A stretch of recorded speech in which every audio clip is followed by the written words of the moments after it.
अस्सलाम वालेकुम जी, की हाल आ वीरां दा? ठीक ठाक हो? ਅਸੀਂ ਦੁਬਾਰਾ ਤੋਂ ਆਏ ਆ ਬਜ਼ੁਰਗਾਂ ਦੇ ਕੋਲ। ਰਾਤੀ ਇੱਕ ਵਾਅਦਾ ਕਰਕੇ ਗਏ ਸੀ ਉਸ ਹਵਾਲੇ ਦੇ ਨਾਲ। ਤੇ ਬਾਕੀ ਇੱਕ ਚੀਜ਼ ਮੈਂ ਸੋਚੀ ਆ ਬਜ਼ੁਰਗੋ, ਉਹ ਤੁਹਾਡੇ ਨਾਲ ਸ਼ੇਅਰ ਵੀ ਕਰਦੇ ਆ ਤੇ ਅੰਕਲ ਵੀ ਸ਼ੇਅਰ ਕਰਦੇ ਆ। ਉਹ ਤੁਸੀਂ ਸਾਨੂੰ ਜਿਹੜਾ ਉਸ ਚੀਜ਼ ਨੂੰ ਸੁਣਿਓ ਵੀ ਤੇ ਸਾਨੂੰ ਦੱਸਿਓ ਵੀ ਆਇਆ ਕਿ ਇਦਾਂ ਪੋਸੀਬਲ ਹੈ ਜੀ। ਅੰਕਲ ਜੀ ਤੁਸੀਂ ਪਹਿਲੇ ਗੱਲ ਕਰੋ। नहीं, मैं तो सिर्फ ये पूछना सी थोनू ये तो नहीं पता कि थोड़ा डिब केड़ा है। मैं 31 पंजाब में यूनिट उत्थे जेड़ा ना ओदा डिब हैडकोर्टर जी मेरा बेटा मेजर है, एक मेजर वजाहत हुणे ही है। थोनू तुसी नहीं जानते, 3-4 महीने तो खा रही है। मेरा एक दूसरा बेटा मेरा वो तो बड़ा है, वो कर्नल वो 37 डिब का ऑपरेशन का इंचार्ज सी, यानी जीवन ऑपरेशन सी। अच्छा, वो अजकल चले गया वाना, लेकिन ये जो वजाहत है इतनी मौजूद है। मैं ये कहना कि अस थोड़ी यूनिट ਨਾਲ भी रबता करांगे, थोड़ी यूनिट कमांडर ਨੂੰ सीओ ਨੂੰ भी मैं ਅਸੀਂ ਉਹਨਾਂ भी रबता करूँगा और ਉਹ ਕੀ ਤੁਹਾਡੀ ਮਦਦ ਕਰਨਗੇ इंशाल्लाह। थोड़ी यूनिट वाले भी थोड़ी मदद करनगे। मैं इस सोर्स पैदा कर रहा ਹੁਣ मेरा वो वजाहत ने हाले फोन नहीं अटेंड किया। जिवें मेरा फोन अटेंड कर लेगा मैं इसे तो चलिया सी उधर नहीं इंशाल्लाह इन्होंने भी तां ही इन्होंने मैंने दस्सिया तो मेरे दिन च गल है कि इन्होंने यूनिट ਨੂੰ भी ਅਸੀਂ मूव करांगे। थोड़ी यूनिट भी थोड़ी मदद करेगी। थोड़े सीओ ਨੂੰ मैं अप्रोच कर लेना तो वो भी थोड़ी मदद करेंगे इंशाल्लाह ताला। और बाकी ये भी तो ये तो कर ही रहे अल्हम्दुलिल्लाह। इंशाल्लाह अल्लाह बेहतर करेगा। हाँ, अल्लाह बेहतर करेगा। ਅੱਛਾ ਬਜ਼ੁਰਗੋ, ਸਾਨੂੰ ਹੁਣ ਇਹ ਤੁਸੀਂ ਦੱਸੋ ਵੀ ਅਸੀਂ ਅਗਰ ਡਾਕਟਰ ਸਾਹਿਬ ਨਾਲ ਅਸੀਂ ਕੰਸਰਨ ਕਰ ਰਹੇ ਹਾਂ, ਅਗਰ ਪੋਸੀਬਲ ਹੋਵੇ ਵੀ ਅਸੀਂ ਬੱਚੇ ਨੂੰ ਫਿਰ ਇੱਥੇ ਲੈ ਕੇ ਆ ਸਕਦੇ ਹਾਂ? ਮਤਲਬ ਸਰਾਬੇ ਦੇ ਵਿੱਚ ਸਟੇ ਤੁਸੀਂ ਕਿੱਥੇ ਕੀਤਾ ਸੀ? ਜ਼ਿਲ੍ਹਾ ਬਿਹਾੜੀ ਨਹੀਂ, ਇੱਥੇ ਕਿੱਥੇ ਸਟੇ ਕੀਤਾ ਸੀ? ਇੱਥੇ ਆਪਣਾ ਭਈਆ ਅਸਗਰ ਹੁਣ ਇਹ ਆਪਣੇ ਅਜ਼ੀਜ਼ ਨੇ ਮਾਮੇ ਦੇ ਪੁੱਤ ਆ ਨਾ। ਕਿੱਥੇ ਭਾਈ ਅਸਗਰ? ਉਹ ਅਸਗਰ ਉਹ ਭਾਈ ਅਸਗਰ ਗੱਲ ਸੁਣਿਓ, ਚੀਮਾ ਨਹੀਂ ਖੜਾ ਇਹ ਗੱਲ ਸੁਣਿਓ ਜੀ, ਗੱਲ ਸੁਣਿਓ। ਭਤੀਜੇ ਮੇਰੇ ਆ ਚੀਮਾ। ਮੈਂ ਇੱਕ ਚੀਜ਼ ਸੋਚੀ ਆ, ਹਾਂਜੀ ਅਗਰ ਅਸੀਂ ਬੱਚੇ ਨੂੰ ਲੈ ਆਉਂਦੇ ਐਂਬੂਲੈਂਸ ਦੇ ਵਿੱਚ ਹੀ ਹਾਂਜੀ ਹੈ, ਸਹੀ ਹੈ ਜੀ।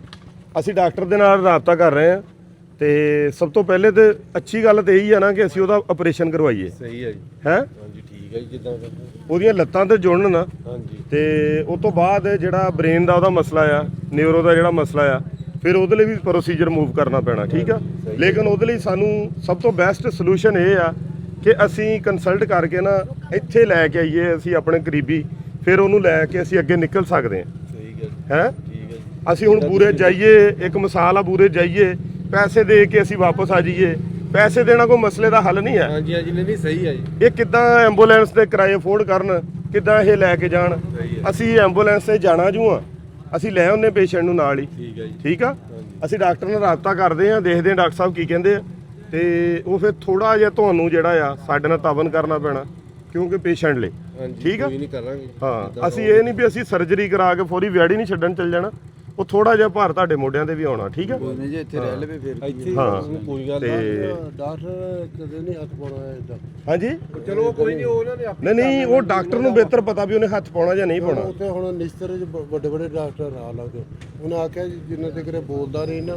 ਨਿਸ਼ਤਰ ਦੇ ਡਾਕਟਰਾਂ ਦਾ ਜਿਹੜਾ ਕੇਸ ਸੀ ਨਾ, ਅਸੀਂ ਅੱਗੇ ਮਲਤਾਨ ਗਏ ਆ, ਉਹਨੂੰ ਮਹੀਨਾ ਰੱਖ ਕੇ ਘਰ ਨੂੰ ਤੋਰ ਦਿੱਤਾ ਵੀ ਜਾਓ ਲੈ ਜਾਓ ਜੀ, ਠੀਕ ਹੋ ਗਿਆ। ਉਹਦੀਆਂ ਪਸਲੀਆਂ ਟੁੱਟੀਆਂ, ਉਹਦੀਆਂ ਲੱਤਾਂ ਡੈਮੇਜ ਆ, ਉਹਦੀ ਰੀੜ੍ਹ ਦੀ ਹੱਡੀ ਡੈਮੇਜ ਆ, ਉਹਨੂੰ ਘਰ ਨੂੰ ਚੁੱਕ ਕੇ ਤੋਰ ਦਿੱਤਾ।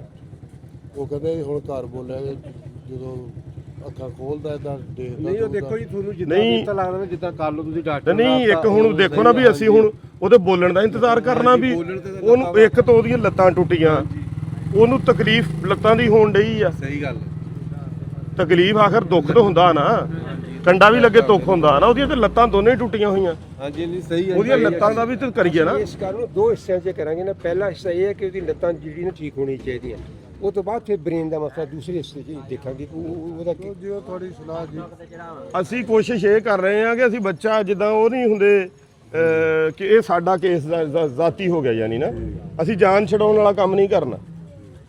ਅਸੀਂ ਉਹਨੂੰ ਲਿਆਈਏ, ਲਿਆ ਕੇ ਉਹਦਾ ਜੋ ਵੀ ਆਪਰੇਸ਼ਨ ਦਾ ਪ੍ਰੋਸੀਜਰ ਉਹਦਾ ਕਰੀਏ, ਕਰਨ ਤੋਂ ਬਾਅਦ ਫਿਰ ਉਹਦਾ ਅਗਲਾ ਦੇਖੀਏ ਕਿ ਆਇਆ ਕਿ 5 ਦਿਨ ਬਾਅਦ ਜਾਂ 10 ਦਿਨ ਬਾਅਦ ਅੱਗੇ ਨੈਕਸਟ ਡਾਕਟਰ ਦੇ ਨਾਲ ਅਗਲੇ ਦਿਨ ਕੰਸਲਟ ਕਰੀਏ, ਉਹਦੀ MRI ਵਗੈਰਾ ਕਰਾ ਕੇ ਉਹਨੂੰ ਅੱਗੇ ਹੋਰ ਕਿਸੇ ਹਸਪੀਟਲ ਵੱਡੇ 'ਚ ਲੈ ਕੇ ਜਾਈਏ ਉਹਦੇ ਬ੍ਰੇਨ ਲਈ, ਕਿਸੇ ਨਿਊਰੋ ਸਰਜਨ ਨਾਲ ਰਾਬਤਾ ਕਰੀਏ।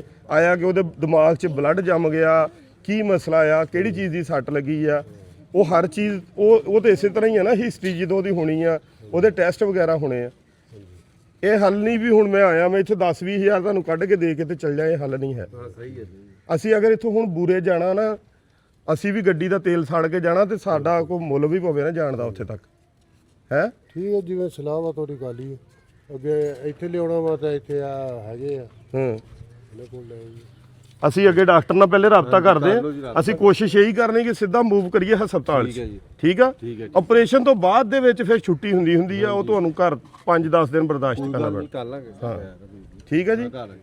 ਹਾਂ ਠੀਕ ਹੈ, ਤੇ ਫਿਲਹਾਲ ਅਸੀਂ ਮੂਵ ਕਰ ਜਾਂਦੇ ਹਾਂਜੀ ਬੱਚੇ ਨੂੰ ਤਾਂ ਚਲਿਏ ਜਾ ਕੇ ਅਗਲੀ ਸੂਰਤ ਹਾਲ ਦੇਖਦੇ ਆ। ਠੀਕ ਆ ਉੱਥੇ ਗਰਾਊਂਡ ਰਿਐਲਿਟੀ ਤੇ ਜਾ ਕੇ ਫਿਰ ਅਗਲਾ ਫੈਸਲਾ ਕਰਦੇ। ਠੀਕ ਆ ਜਾਨੀ ਜੇ ਅਸੀਂ ਡਾਕਟਰ ਨਾਲ ਵੀ ਗੱਲਬਾਤ ਕਰ ਲੈਂਦੇ ਹਾਂ। ਅਗਰ ਡਾਕਟਰ ਸਾਹਿਬ ਨੇ ਕਿਹਾ ਨਾ ਕਿ ਹਾਂ ਤੁਸੀਂ ਇੱਥੇ ਲੈ ਆਓ ਤਾਂ ਫਿਰ ਅਸੀਂ ਇਨਸ਼ਾਅੱਲਾ ਇੱਥੇ ਲੈ ਕੇ ਆਵਾਂਗੇ। ਇਹਨਾਂ ਦੀ ਬੇਬਸੀ ਇਹ ਸੀ ਕਿ ਰਾਤੀ 10 ਵਜੇ ਇਹਨਾਂ ਦੀ ਗੱਡੀ ਦੀ ਸੀਟ ਸੀਗੀ, ਇਹ ਜਾ ਰਿਹਾ ਸੀ ਜੀ ਮੈਂ ਖਾਰੀਆਂ ਜਾਣਾ। ਨਹੀਂ ਖਾਰੀਆਂ ਜਿਹੜਾ ਤੁਸੀਂ ਜਾਣ ਦਾ ਕੰਮ ਕਰਨਾ ਸੀ ਉਹ ਅਸੀਂ ਇੱਥੇ ਬੈਠਾ ਮੈਂ ਕਰ ਲੂੰਗਾ ਫੋਨ ਤੇ ਇਨਸ਼ਾਅੱਲਾ ਤਾਲਾ। ਬਸ ਜਿਵੇਂ ਮੇਰਾ ਫੋਨ ਕਨੈਕਟ ਕਰਨ ਦਾ ਨਾ ਖਾਰੀਆਂ ਅਸੀਂ ਉਹ ਤੁਹਾਡੀ ਯੂਨਿਟ ਵੀ ਤੁਹਾਡੀ ਮਦਦ ਕਰੇਗੀ। ਲੇਕਿਨ ਇਹਦੇ ਵਿੱਚ ਅੰਕਲ ਜੀ ਇਹ ਹੁੰਦਾ ਨਾ ਵੀ ਬਾਪ ਬਰਦਾਸ਼ਤ ਕਿਦਾਂ ਕਰੇ, ਜਵਾਨ ਪੁੱਤ ਜਦੋਂ ਉਹਦੇ ਸਾਹਮਣੇ ਇਸ ਹਾਲਾਤ 'ਚ ਹੋਵੇ ਕਿਦਾਂ ਬਰਦਾਸ਼ਤ ਕਰੇਗਾ। ਉਹ ਤਦ ਕਰਕੇ ਹੱਥ ਪੈਰ ਵਿਚਾਰਾ ਮਾਰਨ ਡਿਆ। ਅੱਲਾ ਬਿਹਤਰ ਕਰੇਗਾ ਇਨਸ਼ਾਅੱਲਾ ਤਾਲਾ। ਫਿਰ ਇਹ ਇੱਧਰ ਕਿਤੇ ਰਹੀਮਜਰ ਖਾਂ ਦੇ ਕੋਲ ਮੇਰਾ ਖਿਆਲ ਕੋਈ ਰਹੀਮਜਰ ਖਾਂ ਕਿ ਰਾਜਨਪੁਰ ਰਾਜਨਪੁਰ ਤੋਂ ਉਰੇ ਫਾਜ਼ਿਲਪੁਰ ਰਾਜਨਪੁਰ ਦੇ ਕੋਲ ਫਾਜ਼ਿਲਪੁਰ ਆ, ਉੱਥੇ ਸਿਕਿਉਰਿਟੀ ਦੀ ਜੌਬ ਕਰਦੇ ਦਾਨਿਸ਼ ਸਕੂਲ ਦੇ ਵਿੱਚ। ਹੁਣ ਖਾਣਾ ਤਾਂ ਹੈ ਨਾ ਕਿਤੇ ਹੋਰ ਤਾਂ ਮੁੰਡੇ ਵੀ ਬਹਿ ਗਏ ਹੁਣ ਉੱਤੇ ਘਰ ਉਹਦੇ ਉੱਤੇ ਉਹਨੂੰ ਸੰਭਾਲਿਆ ਫਿਰ ਫਾਲਜ ਦੇ ਪੇਸ਼ੈਂਟ ਆ ਖੁਦ। ਫਾਲਜ ਮੈਨੂੰ ਹੋਇਆ 6-7 ਵਾਰੀ ਮੈਂ ਡਿੱਗਿਆ ਵੀ ਆ। ਹੁਣ ਤੁਸੀਂ ਆਓ ਚਲੀਏ ਆਪਾਂ ਹੁਣ ਬਿਸਮਿਲ੍ਲਾ ਪੜ੍ਹੀਏ ਹੈ। ਤੁਸੀਂ ਹੁਣ ਸਿਗਰਟ ਤਾਂ ਨਹੀਂ ਪੀਂਦੇ ਨਾ? ਨਹੀਂ ਪੀਣਾ ਸਰਵਰ ਤਾਂ ਮੈਂ ਜੇ ਨਾ ਪੀਓ ਫਾਲਜ ਵਾਲੇ ਬੰਦੇ ਨੂੰ ਸਿਗਰਟ ਨਹੀਂ ਪੀਣੀ ਚਾਹੀਦੀ। ਉਹ ਗਰਮ ਹੋਣ ਤੇ ਅੱਛਾ ਠੀਕ ਹੈ ਚਲੋ ਠੀਕ ਹੈ। ਖੁਸ਼ ਰਹੋ। ਸਿਗਰਟ ਨਾਲ ਗਰਮ ਹੁੰਦੇ ਆ। ਕੋਈ ਚਲੋ। ਛੇੜਦਾ ਨਾ ਫਿਰ ਮੈਂ ਉਹ ਫੌਜ ਉਹਨੂੰ ਮਾਰਨੀ ਪੈਂਦੀ ਹੈ ਨਾ, ਫਿਰ ਗਰਮ ਹੋਇਆ ਹਾਂ। ਚਲੋ ਜੀ।